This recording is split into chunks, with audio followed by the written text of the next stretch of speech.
நம்ம பணம் இருந்தா நம்ம ஒருத்தர் அவமானப்படுத்துகிற பொழுது இந்த பூமியில் கடைசி நாளுக்கு வரைக்கும் நம்மளுக்கு நியாய தீர்ப்பிலே வந்து நின்றோம்.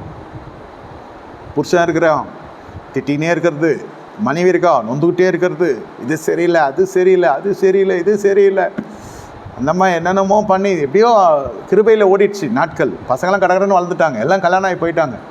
ஏதோ ஒரு சிக்கில் படுத்து அந்த மாதிரி டப்புன்னு போயிடுச்சு. ஆனால் அத்தனையும் மாம்ச ரீதியை எதிர்பார்த்தது, இந்த படுபாவி இவ்வளோ துன்மார்க்கம் பண்ணுறேன்னு இவன் போயிடுவானோன்னு நான் நினச்சது உண்டு. இப்போ கர்த்தருடைய வழிகள் வித்தியாசமானவைகள். துணையில்லாத வாழ்க்கை போயிடும் உங்களுக்கு. 50லேருந்து 60 வயசுக்குள்ளே உங்களுக்கு நியாய தீர்ப்பு இந்த குடும்ப வாழ்க்கையில் வந்துச்சுன்னு வச்சுக்கோங்க, ரொம்ப கஷ்டமாயிடும்.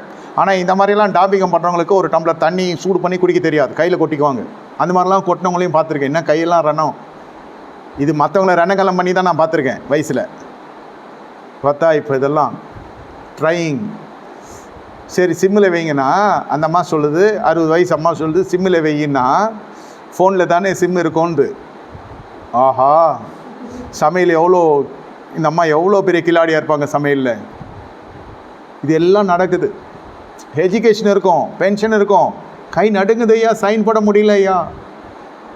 என்ன பேங்க் மேனேஜர் கேட்குறான், இது உன் சைன் இல்லைன்றான், நேரில் வான்றான். நேரில் போனால் கை நடுங்குது, வாய் ஒழுங்காக இருக்குது, கை ஒண்டி நடுங்குது.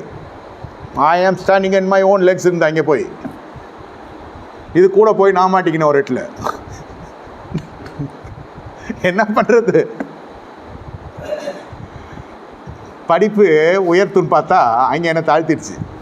அவனை அடிக்கிற அளவுக்கு பேசுதம்மா, வெளில போ ஃபஸ்ட்டு, 2 பேரும் வெளில போங்க, அம்மா அவன் பிள்ளையும் வெளில போகன்ட்டான். ஐயோ அட பாவி,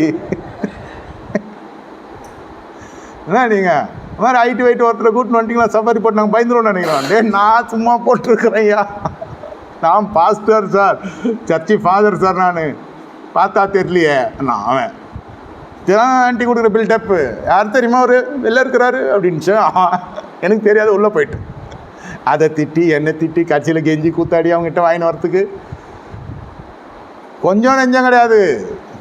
சபையார் மோசே வாழோடல நாங்கள் மோசேவே, அந்த ஆவி இன்னும் இருக்குது சபையில்.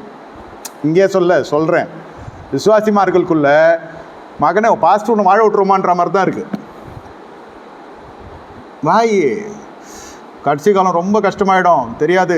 நியாயத்தை புரட்டாதிருப்பாயாக, நீதிமான்களின் நியாயங்களை தாறுமாறாக்கும், பரிதானம் வாங்காதிருப்பீர்களாக. உபாகம் 16:19 இதெல்லாம் நடக்குது இல்லையா? டவுரி சிஸ்டம் இருக்குது. என்ன உபாகமும் 16:19 வாசித்து பாருங்கள்.